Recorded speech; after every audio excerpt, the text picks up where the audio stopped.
ప్రణాళికతో ముందుకు పోతున్న నరేంద్ర మోదీ గారికి మనమంతా కూడా తోడుగా ఉండి ఈ రాబోయేటటువంటి పార్లమెంట్ ఎన్నికల్లో ఘన విజయాన్ని అందించాలని చెప్పి సందర్భంగా నేను కోరుకుంటా ఉన్నా.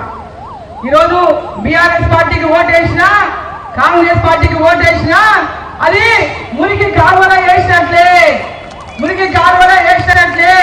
ఆ ఓటు దేనికి పనికి రాదు.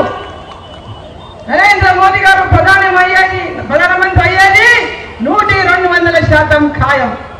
మరి పాలమూరు నుంచి మనం పార్లమెంటుని గెలిపించుకొని ఈ పాలమూరు అభివృద్ధి కోసం ప్రతి ఒక్కరూ నాకు అన్ని మంత్రిగా నాడు జిల్లాలో ఏ విధంగా 14 నియోజకవర్గాలకు ఉమ్మడి జిల్లా ప్రజలకు సేవలు అందించిందో, సాగునీటి ప్రాజెక్టులు, తాగునీటి ప్రాజెక్టులు, రోడ్లు, గ్రామ పంచాయతీలు, అదేవిధంగా వైద్యము, విద్య, స్కూళ్లు, కాలేజీలు అన్ని రంగాల్లో కూడా ఆ రోజు ఈ జిల్లాలో 14 నియోజకవర్గాల అభివృద్ధికి ఏ విధంగా తోడ్పడిందో మళ్ళీ అటువంటి అవకాశం నాకు మీరందరూ కూడా ఈ పార్లమెంట్ నుంచి గెలిపించి మరి నరేంద్ర మోదీ గారి యొక్క నాయకత్వంలో ఈ జిల్లాకు సేవలు అందించేటటువంటి అవకాశం